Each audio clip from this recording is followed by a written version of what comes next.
अच्छा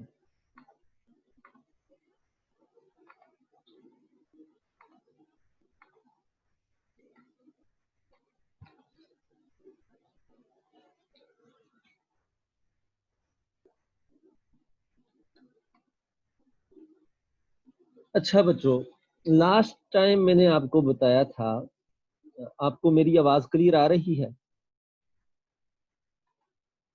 yes sir. ठीक हो गया। तो लास्ट टाइम जो जी है सर। मैंने आपको बताया था कि एक ऐसी लीनियर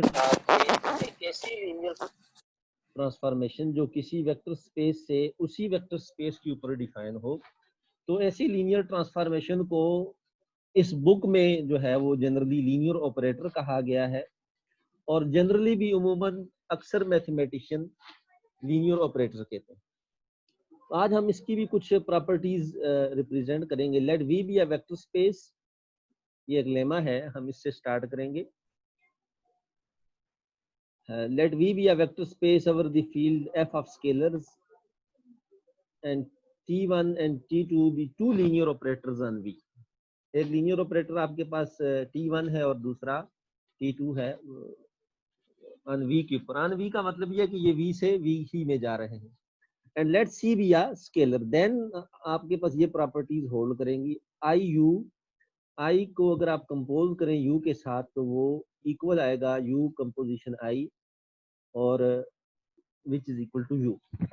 और ये मैं आपको बताता चलूं कि ये I आपके पास क्या है, बेसिकली I यहाँ आइडेंटिटी ऑपरेटर है, और आइडेंटिटी ऑपरेटर जो है वो आपके पास जो है ये V से, इसी वेक्टर स्पेस V से V के ऊपर एक ऑपरेटर डिफाइन होता है, एक ऑपरेटर होता है जो क्या करता है, हर वेक्टर को, वेक्टर स्पेस के हर वेक्टर को उसी के ऊपर मैप करता है।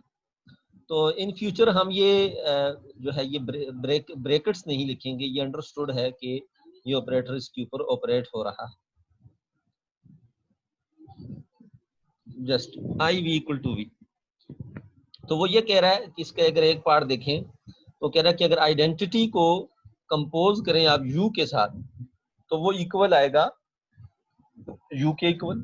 तो हम कंपोज का मतलब क्या है कि अगर आप देखें वी के ऊपर इसका इमेज देखें तो बाय डेफिनेशन, क्योंकि अभी मैंने कहा था कि ये ब्रैकेट हम नहीं लिखेंगे, तो बाय डेफिनेशन आप कंपोजिशन फंक्शन ये आपके पास इक्वल होगा identity of U of V. ये कंपोजिशन की आप जानते हैं कि अगर एफ कंपोजिशन जी आपके पास हो तो किसी पॉइंट एक्स के ऊपर अगर आप इसकी से डिफाइन करना चाहें तो आप इसे लिखते हैं F of G of x.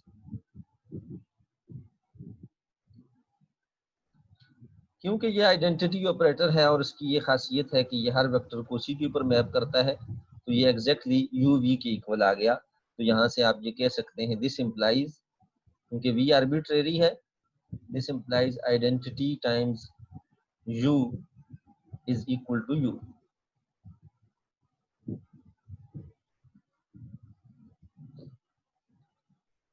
अच्छा बच्चों, नेक्स्ट सिमिलरली आपके पास जो है वो अगर u टाइम्स आइडेंटिटी करें तो वो भी आपके पास जो है वो u की इक्वल हो। और सेकंड, इसकी जो सेकंड प्रॉपर्टी जो लिख रहा है इनकी, वो कह रहा है कि अगर T1 और T2 को आप ऐड करें तो आप जानते हैं वो भी एक लीनियर ऑपरेटर है, लास्ट लेक्चर में हमने पढ़ा था। और इसको u के साथ कंपोज करें, या u को पहले T1 के साथ कंपोज करें फिर T2 के साथ कंपोज करें फिर ऐड करें, तो ये आपस में इक्वल आएंगे। गोया कि ये जो डिस्ट्रीब्यूटिव लॉ है विद रिस्पेक्ट टू मल्टीप्लिकेशन ये होल्ड करता है in case of a linear operation. और जो तीसरी प्रॉपर्टी है वो क्या है कि अगर आप u की कंपोजिशन लें T1 के साथ फिर स्केलर के साथ मल्टीप्लाई करें, या पहले c को u के साथ आप मल्टीप्लाई करें और फिर T1 के साथ कंपोज करें, तो ये इक्वल आएगा u कंपोजिशन CT1। इसका हम प्रूफ भी करते हैं। पहला तो कह रहा कि ऑब्वियसली है, क्योंकि आइडेंटिटी आपको मैंने एक पार्ट करवा दिया, बिल्कुल उसी को सामने रखते हुए आप इसका दूसरा पार्ट भी कर सकते हैं।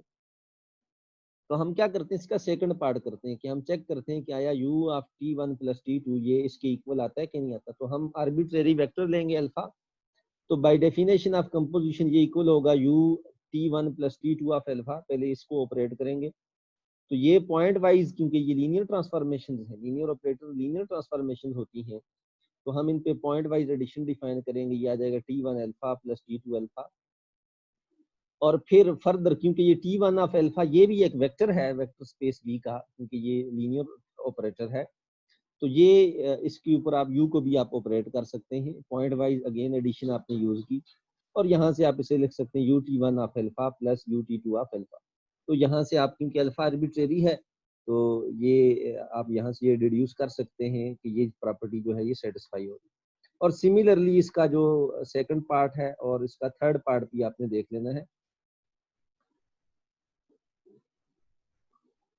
तो यही जो लास्ट टाइम मैंने आपको डेफिनेशन पढ़ाई थी, कह रहा है the contents of this lemma and a portion of theorem 5 tells us that the vector space L of VV, L of VV का मतलब ये कि तमाम लीनियर ऑपरेटर्स जो V के ऊपर डिफाइन है, टुगेदर विद कंपोजिशन। तो यहाँ जो एक एक्स्ट्रा हमने ऑपरेशन डिफाइन किया वो कंपोजिशन है, is what is known as a linear algebra with identity. तो ये एक लीनियर अलजेब्रा है और इसकी विद आइडेंटिटी ऑपरेटर जो है इसकी आइडेंटिटी है। और ये क्योंकि ये जो प्रॉपर्टीज हैं, आप अगर ने एमएससी में पढ़ा हो तो ये रिंग एक स्ट्रक्चर होता है, अलजेब्राइक स्ट्रक्चर, तो ग्रुप से आगे। तो अगर एक सेट आपके पास ग्रुप हो विद रिस्पेक्ट टू एडिशन और साथ कुछ और अलजेब्राइक स्ट्रक्चर वो जो है उनको सेटिस्फाई करे, फॉर एग्जांपल ये जो तीन स्ट्रक्चर्स हैं, तो फिर आप कहते हैं कि ये आपके पास अलजेब्रा है। गोया कि an abelian group, an abelian a vector space which has also a structure of a ring is called a linear algebra। तो ये बताने का मकसद ये है। अच्छा जी, नेक्स्ट आपके पास, हाँ जी बच्चों ये क्लियर हुआ आपको लेमा?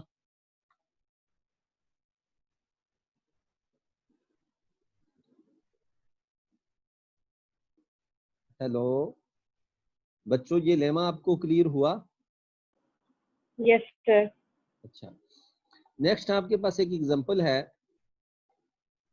कहता है if as m by n matrix, अगर आपके पास एक मैट्रिक्स है जिसकी m रोज और n कॉलम्स हैं और उसकी एंट्रीज किसी फील्ड f से हैं, तो फिर हम एक लीनियर ट्रांसफॉर्मेशन डिफाइन कर सकते हैं from F N cross 1 into F M cross 1।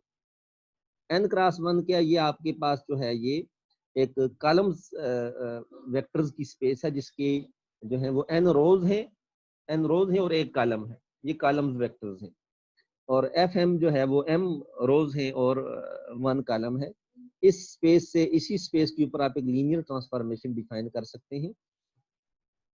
और आगे वो कह रहा है कि B is a P by M matrix. अगर आपके पास B कोई P बाय M मैट्रिक्स है तो इसके करस्पॉन्ड भी एक लीनियर ट्रांसफॉर्मेशन U एग्जिस्ट करेगी जो FM क्रॉस 1 से FP क्रॉस 1 के ऊपर डिफाइन होगी। डिफाइन ऐसे होगी U of y equal to BY। तो आप कंपोजिशन इसकी अगर आप देखें U composition T of x is equal to U of T of x by definition of composition. और T ऑफ x आपके पास x के इक्वल है, और ये आपके पास U ऑफ x आपके पास U ऑफ y BY है, तो ये U ऑफ x आ जाएगा जी B इंटू एक्स, इसको आप लिख सकते हैं BX। तो जस्ट UT जो है वो आपके पास एक लीनियर ऑपरेटर है और इसकी जो मैट्रिक्स करस्पॉन्डिंग आएगी वो BA है। तो कंपोजिशन क्या है कि जस्ट आपने लीनियर ऑपरेटर की कंपोजिशन फाइंड करनी हो तो क्या करना है, जस्ट उन मैट्रिसेस को सिंपली मल्टीप्लाई करके आपने वेक्टर्स के ऊपर ऑपरेट करना है। अच्छा, कह रहा है लेट एफ, नेक्स्ट एग्जांपल और है, कह रहा है कि let F be a field and V be the vector space of all polynomials.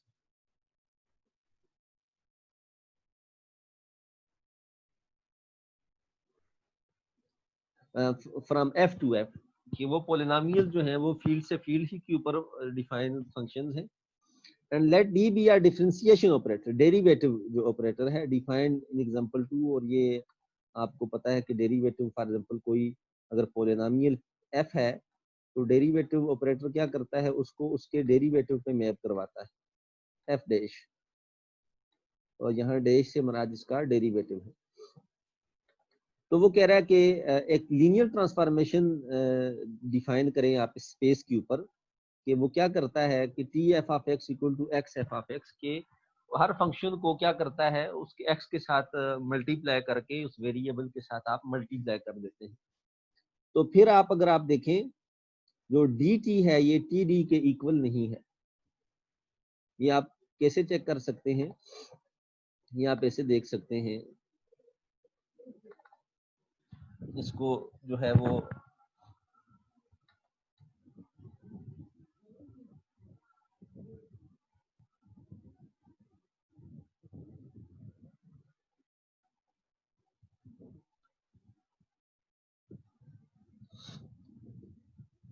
यहाँ पे ऐसे देख सकते हैं, डी जो है वो आपके पास space of all polynomials, for example इसको मैं ऐसे डिनोट करता हूँ f of x plus into f of x, इसी के ऊपर ये एक लीनियर ऑपरेटर डिफाइन है।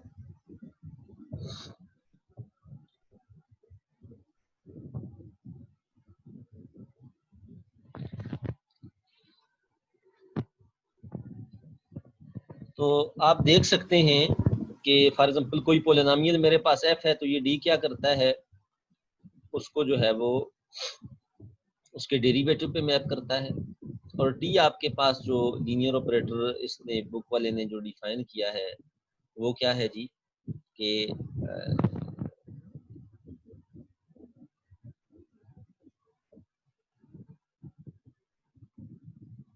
टी जो है वो आपके पास इसी स्पेस से, इसी स्पेस के ऊपर एक लीनियर ऑपरेटर है।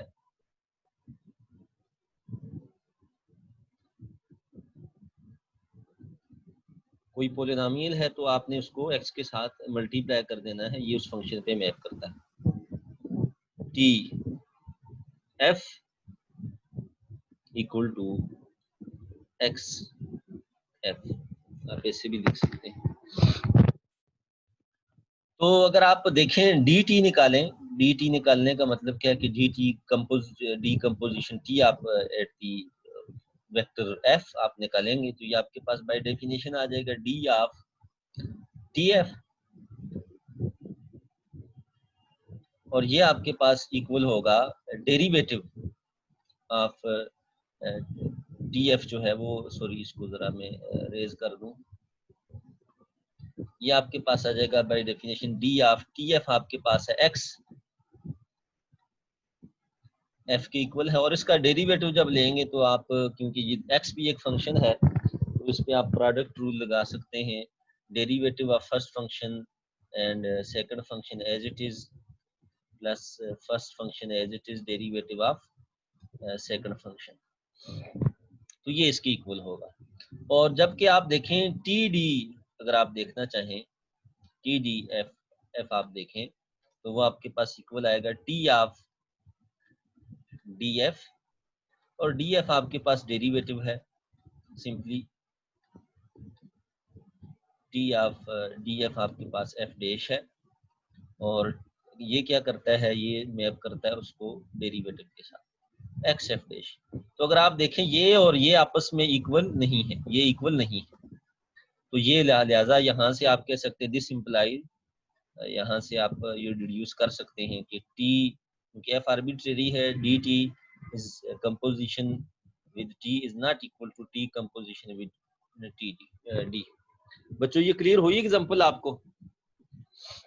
Yes sir. अच्छा, तो यही वो बताना चाह रहा है, गोया के जो कंपोजिशन है लीनियर ट्रांसफॉर्मेशन की, ये कम्यूटेटिव नहीं है विद रिस्पेक्ट टू आप कह सकते कंपोजिशन जो है, कंपोजिशन जो है, ये जो ऑपरेशन है ये कम्यूटेटिव नहीं है।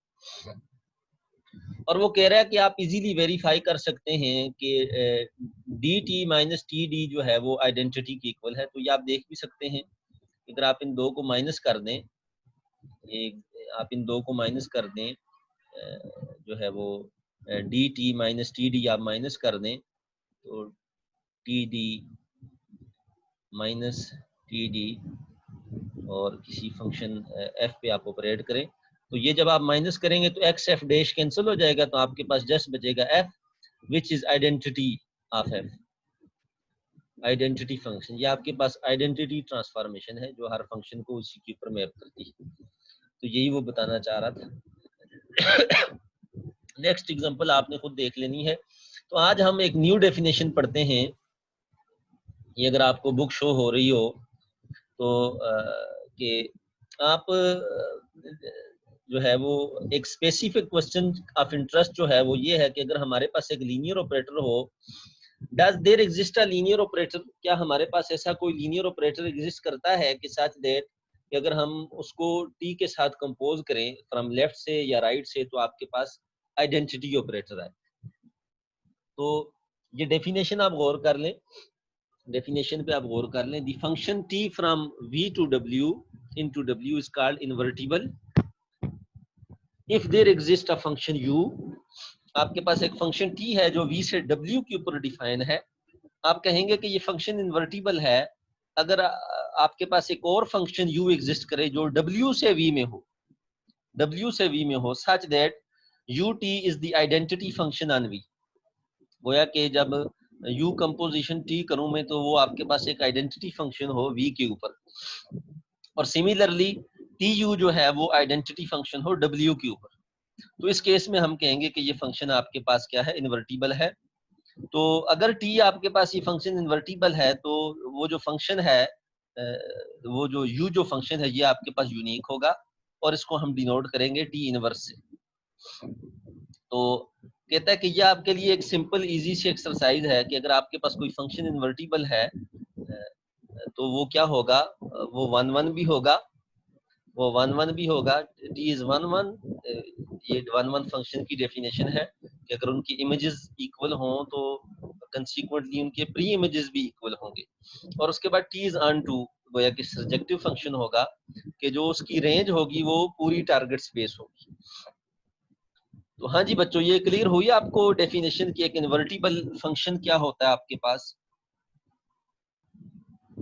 जी सर। अच्छा, तो ये थ्योरम है आपके पास, क्योंकि हम ये तो जस्ट फंक्शन की नोशन थी, हमने तो लीनियर ट्रांसफॉर्मेशन से रिलेटेड पढ़ रहे हैं।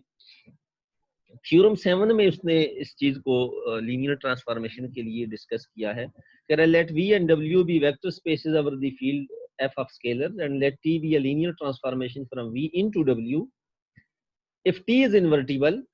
अगर आपके पास ये जो लीनियर ट्रांसफॉर्मेशन है, ये जो फंक्शन है ये इन्वर्टिबल है, then the inverse function t inverse is a linear transformation. तो फिर ये जो इनवर्स फंक्शन होगा ये भी आपके पास एक लीनियर ट्रांसफॉर्मेशन होगी, लेकिन ये होगी कहाँ से, w से v के ऊपर।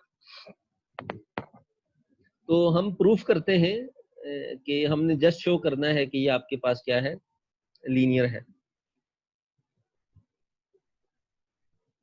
तो लीनियरिटी शो करने के लिए हम क्या करते हैं, बीटा 1 एंड बीटा 2 दो वेक्टर्स ले लेते हैं w में से और c एक स्केलर ले लेते हैं, और हम देखते हैं कि आया कि क्या t inverse of c beta 1 plus beta 2 ये c t inverse of beta 1 plus t inverse of beta 2 के इक्वल है कि नहीं। तो क्योंकि ये फंक्शन आपके पास इन्वर्टिबल है, तो जब आप किसी w के वेक्टर बीटा 1 के ऊपर आप इस इनवर्स को ऑपरेट करेंगे तो आपके पास एक अल्फा 1 वेक्टर स्पेस V का आएगा, क्योंकि ये जो है वो इन्वर्टिबल है। सिमिलरली बीटा 2 के लिए भी यही केस होगा। तो let alpha i be a unique vector in V such that t alpha equal to beta i। तो हम लेट करते हैं कि, और अगर आप, क्योंकि ये इनवर्स है तो आप इसको दूसरी साइड पे ले आए या आप इसको t के साथ कंपोज कर लें तो आपके पास आएगा t alpha equal to t inverse beta i। और t इनवर्स आइडेंटिटी होता है, और आइडेंटिटी की ये खासियत है कि वो हर वेक्टर को उसी के ऊपर मैप करवाता है। तो t अल्फा i जो है वो बीटा i के इक्वल हो गया, क्योंकि t लीनियर ट्रांसफॉर्मेशन है तो आप यहाँ से लिख सकते हैं t of c alpha 1 plus alpha 2 equal to c t alpha 1 plus t alpha 2, और ये आपके पास एग्जैक्टली इक्वल आ गया c बीटा 1 प्लस बीटा 2 के। और ये c अल्फा 1 प्लस अल्फा 2 ये यूनिक वेक्टर होगा v का, जो क्या करता है, जो मैप होता है c beta 1 plus beta 2 bye linear transformation t। तो यहाँ से आप ये कह सकते हैं कि c बीटा 1 प्लस बीटा 2 के करस्पॉन्डिंग जो इमेज है वो आपके पास c अल्फा 1 प्लस अल्फा 2 है। गोया कि t inverse of c beta 1 plus ये आपके पास इसकी इक्वल है।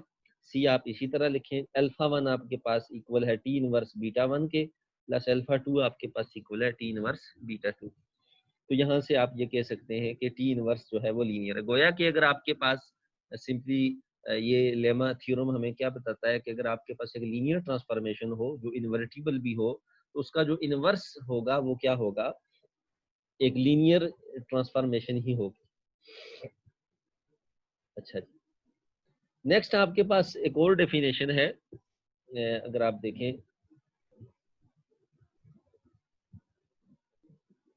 let us recall a linear transformation T is non-singular if and only if T gamma equal to 0। अगर आपके पास एक लीनियर ट्रांसफॉर्मेशन 0 होगी, इसका मतलब क्या है कि गोया कि T gamma जो है वो 0 के इक्वल होगा। तो इन अदर वर्ड्स उसका जो कर्नल है, नल स्पेस है, वो 0। आपके पास एक लीनियर ट्रांसफॉर्मेशन याद रखेंगे, आप डेफिनेशन है कि linear transformation is non singular if the null space of that linear transformation is 0। अगर आपके पास जो है वो नल स्पेस जो है वो 0 की इक्वल आए, तो फिर आपके पास लीनियर ट्रांसफॉर्मेशन क्या होगी, जो है वो 0 होगी। तो मैं आपको पहले जो है ये थ्योरम करवाऊंगा और उसके बाद इससे बुक से हट के जरा ये प्रूफ भी आपको करवा दूंगा। थ्योरम आपके पास 8 है।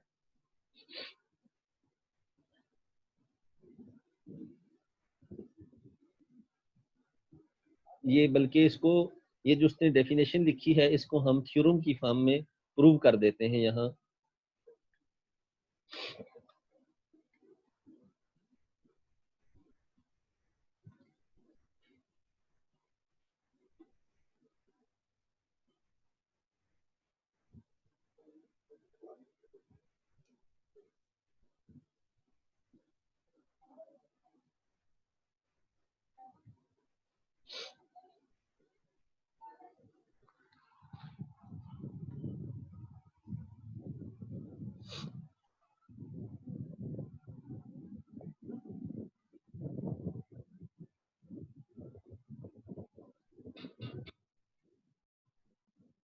अच्छा बच्चों, ये क्योंकि उसने जस्ट डेफिनेशन की फॉर्म में लिखा, तो हम इसे थ्योरम की फॉर्म में जो है वो एक्सप्रेस करके इसे प्रूव कर देते हैं।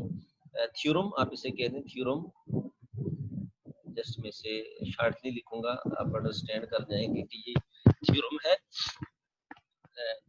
टी फ्रॉम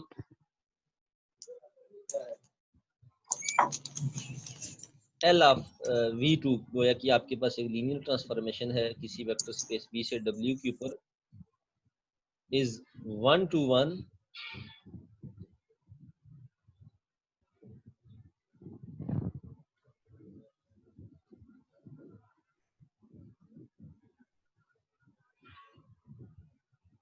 भाई वसीम बाजवा, आप ये बताएंगे, आप मुझे जरा, वसीम आरफ बाजवा, आप मुझे बताएंगे कि एक लीनियर ट्रांसफॉर्मेशन 1 to 1 कब होती है?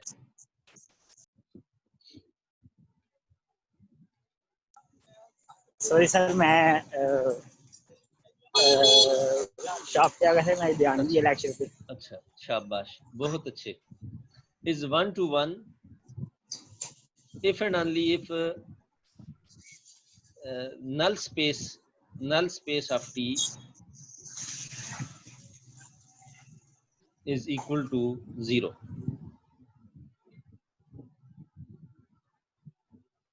अगर उसका कर्नल जो है वो क्या हो, 0 हो, तो फिर आपके पास वो लीनियर ट्रांसफॉर्मेशन क्या होगी, 1। तो हम इसका प्रूफ भी कर लेते हैं। सपोज करते हैं कि आपके पास कर्नल 0 है।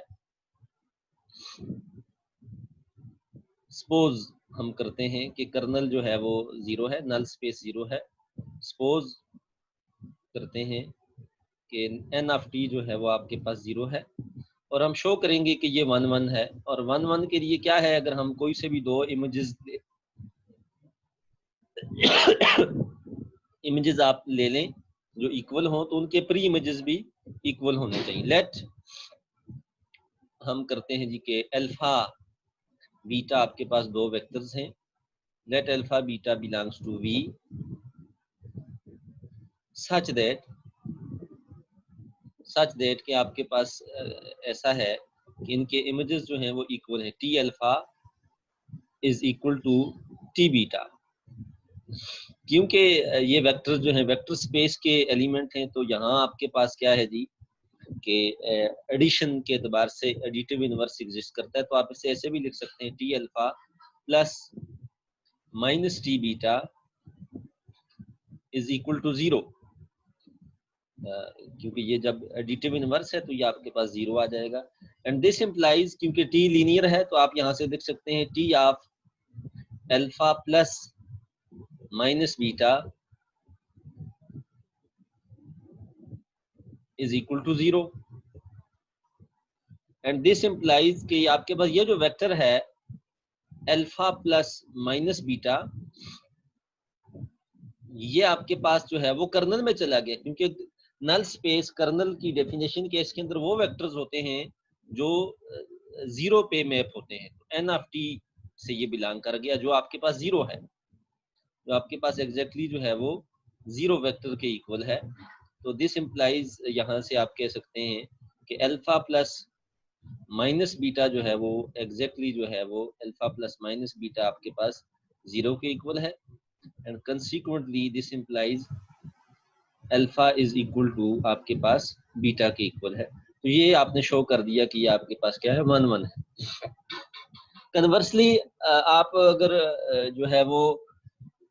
जो है वो सपोज करें कि आपके पास ये लीनियर ट्रांसफॉर्मेशन 1 to 1 है, तो आप देख सकते हैं कि ये इसकी नल स्पेस 0 है। फॉर एग्जांपल कन्वर्स पार्ट में आप देखें, कन्वर्सली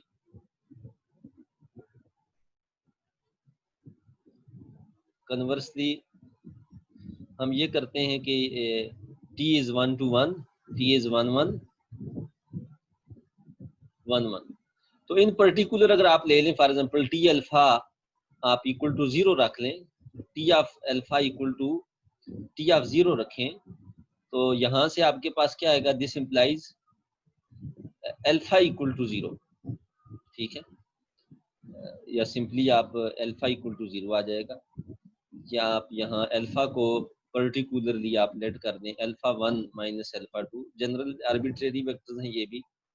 ये जब आप रखेंगे तो t of alpha 1 minus alpha 2 equal to t of 0 का मतलब क्या है कि alpha 1 minus alpha 2 equal to 0 है, क्योंकि t आपके पास 1 to 1 है। तो यहाँ से आपने ये शो कर दिया कि जो कर्नल है आपके पास ये भी क्या है, 0 है।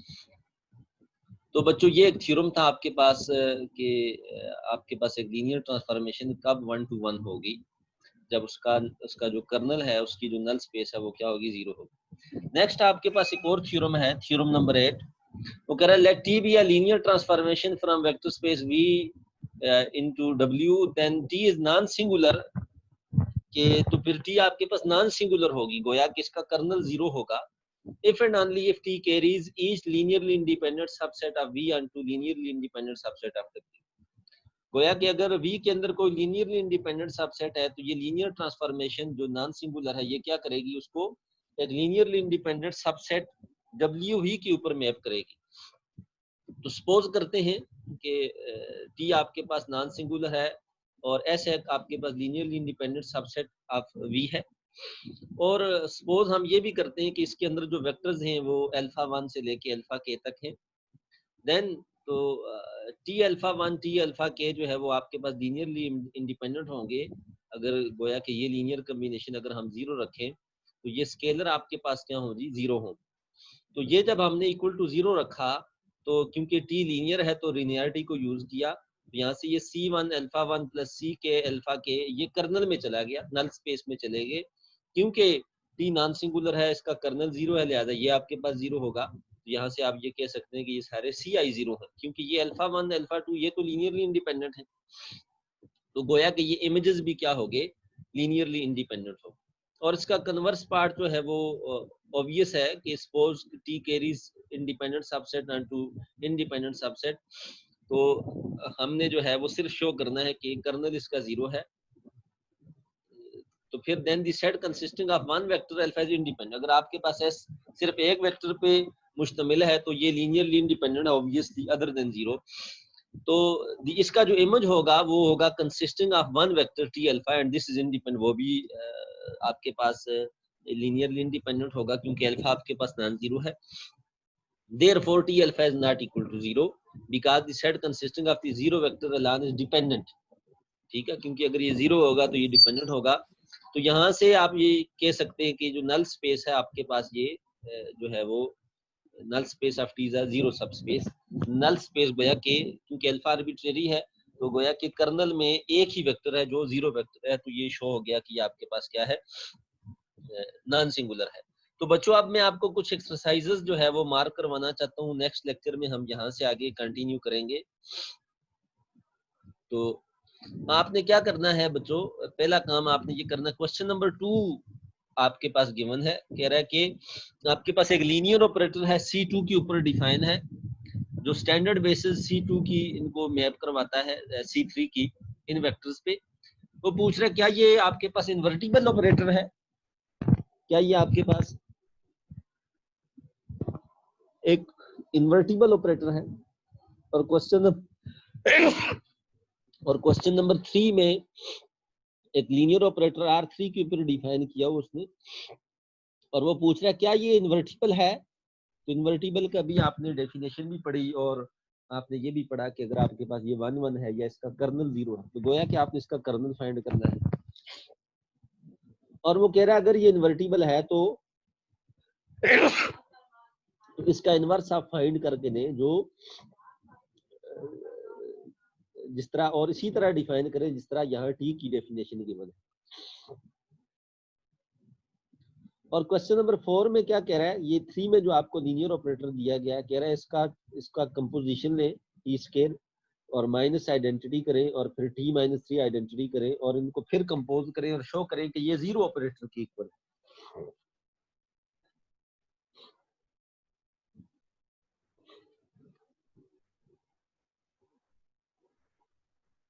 और क्वेश्चन नंबर 5 आप रहने दें। क्वेश्चन नंबर 6 आपने करना है एक लीनियर ट्रांसफॉर्मेशन R3 से R2 के ऊपर और एक और लीनियर ट्रांसफॉर्मेशन R2 से R3 के ऊपर।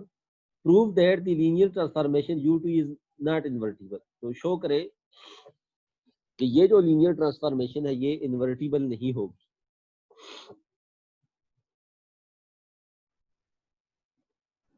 और क्वेश्चन नंबर 7 जिस तरह आपको अभी एग्जांपल करवाई डिफरेंशियल ऑपरेटर की, कि ऐसे दो लीनियर ऑपरेटर आप डिफाइन करें R3 के ऊपर सच दैट कि अगर आप T कंपोजिशन U करें वो तो जीरो ऑपरेटर आ रहा है लेकिन U कंपोजिशन T जीरो नहीं है। तो यही क्वेश्चन है आपके लिए बच्चों आज के लिए। बाकी इंशाल्लाह हम जो बाकी थ्योरी रहती है उससे रिलेटेड हम चीजें बाद में करेंगे। हाँ जी बच्चों, आप में से किसी का कोई क्वेश्चन हो तो वो पूछ सकता है। हमारे पास 3 से 4 मिनट है। ये अलजेब्रा का पेपर किस दिन होगा? भाई ये में आपका पेपर जो है वो लाजिम नहीं है कि ये जो है वो बल्कि मैं आपको जो है वो आज शाम तक जो है वो बता दूंगा, आज शाम तक बता दूंगा।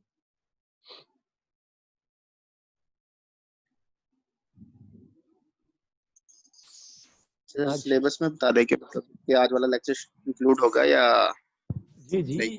हाँ जी, लेक्चर तो इंक्लूड होगा आपका जो है वो। आपने तो इतना कुछ पढ़ा ही नहीं है, एक चैप्टर पहले पढ़ा और इसके 2-3 टॉपिक पढ़े।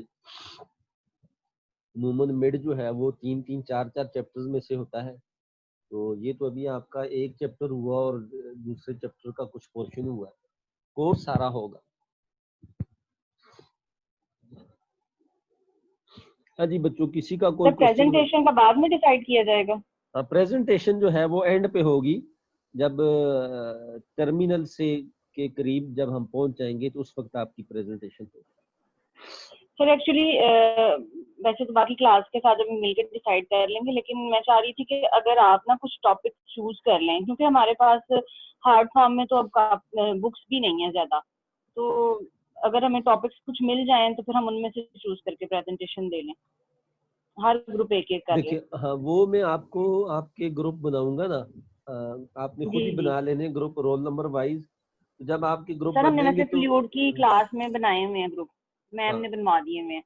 हाँ ठीक है, बस उन्हीं ग्रुप्स को आप रखें। रोल नंबर वाइज बनाए हुए हैं? नहीं सर, ऐसे ही बनाए हुए हैं। नहीं सर, अभी बना देते हैं, वो उसमें अच्छा, स्टूडेंट्स को भी प्रॉब्लम होती है ना, ऐसे रोल नंबर बने होंगे। नहीं नहीं भाई, मेरे हाँ यहाँ जैसे कहेंगे वैसे कर लेंगे, लेकिन वैसे देखिए बने हुए हैं फ्लूइड मेरे के, वो रोल मेरे नंबर वाइज में। मेरे यहाँ ऐसा नहीं। आप ये करें कि आपके फॉर एग्जांपल 45 आपकी स्ट्रेंथ है तो पहले 5 जी, बच्चों जी। का एक ग्रुप बन जाए। पहले जो 5 रोल नंबर है वो उनमें जो भी आता है रैंडमली, मुझे इससे कोई गर्ज नहीं कि उसमें कौन ठीक कौन है।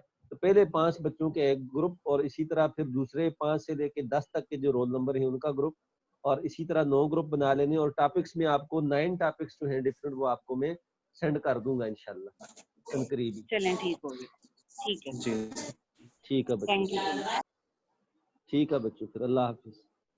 अल्लाह हाफ़िज़। अल्लाह हाफ़िज़।